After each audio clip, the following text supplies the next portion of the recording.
তোমরা সবাই কেমন আছো? আশা করি তোমরা সবাই ভালো আছো আর তোমাদের আশীর্বাদে আমিও ভালো আছি। তো আজকে আমি একটু সকাল সকাল বেরিয়ে পড়েছি। তো কোথায় যাচ্ছি পুরো দিনের ব্লগটা তোমাদেরকে দেখাচ্ছি, ঠিক আছে? চলো। তো এটা হচ্ছে আমাদের কাঁথি শহর। তো আমার এখান থেকে মাদের যেহেতু গাড়ি বুকিং করা হয়েছিল, তাই জন্য গাড়ি চলে এসছে, সেই সময় আমি গাড়িতে উঠে পড়েছি। তো সেখান থেকে আমরা চলে যাচ্ছি যেখানে আমাদের যাওয়ার কথা ছিল। তো আমরা যেখানে যাচ্ছি তোমাদেরকে পরে বলছি। তো এই রাস্তাটা দেখো তোমরা, রাস্তার মানে এত সুন্দর, গাছপালা, সাইডের পরিবেশ এত সুন্দর, মানে খুবই ভালো লাগছিল। তো আমরা পৌঁছে গেছি, তোমাদেরকে দেখাচ্ছি। আমরা কিন্তু একটা মন্দিরে এসেছিলাম, তোমরা যদি কেউ যদি চিনতে পারো এই মন্দিরটা, কিংবা হয়তো অনেকেই গেছো, তো তারা অবশ্যই কমেন্ট করবে যে এটা কিসের মন্দির।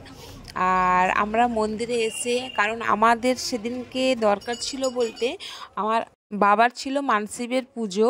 বাবার অনেক দিন থেকে পুজোটা মানসিব ছিল, তো শোধ করা হয়েছিল না, তাই জন্য আমরা সেখানে শোধ করতে গেছিলাম। তো সেখানে ভোগ দেওয়ার জন্য যাওয়া হয়েছিল, যে আমরা সবাই মিলে আনাজ কাটতে বসে পড়েছি। আমি যেহেতু বেশিক্ষণ বসেছিলাম না, আমি নিচে পালিয়ে এসেছিলাম।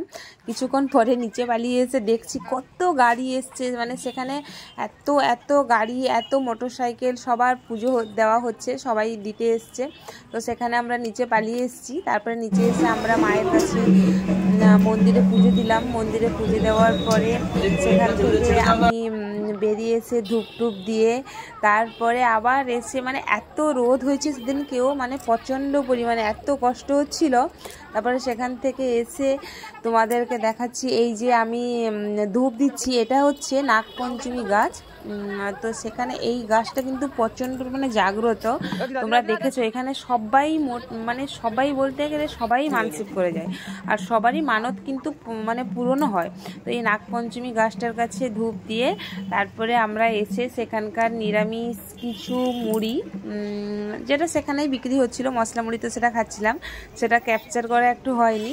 তারপরে সেখানে বসেছিলাম, তারপরে কিছুটা ভিডিও করলাম, আমার মেয়ে কিছুটা ভিডিও করছিল। এসেছিলাম এখানে নাচিন্দা মন্দিরে। তো তোমরা দেখতে পাচ্ছ এখানে আমি, আমার ভাই, সেখানে আমার মেয়ে বসে আছে, এই পাশে দিদা ঘুমিয়ে আছে, দেখানো যাচ্ছে না, এই যে ঘুমিয়ে আছে। আর মা বাবা দেখতে গেছে যে ভোগ হয়ে গেছে কিনা, ওটা দেখতে গেছে। তো এবারে আমাদের যাওয়ার টাইম হয়ে গেছে, ঠাকুরের কাছে ভোগ দিয়ে আমরা সবাই মিলে বেরিয়ে পড়বো ঘরে যাওয়ার জন্য। তারপরে আবার তোমাদেরকে দেখাচ্ছি কি হলো, কি কি ভোগ দেওয়া হয়েছিল অবশ্যই দেখাবো। তো এখন ঘরে চলে এসেছি। এই যে ভোগ দেওয়া হয়েছিল, ভাত, ডাল, আলু উচ্ছা ভাজা, শাকের তরকারি, আলু পটলের তরকারি, মাছের কালিয়া আর চাটনি, এই পর্যন্তই। আবার পরে তোমাদের সঙ্গে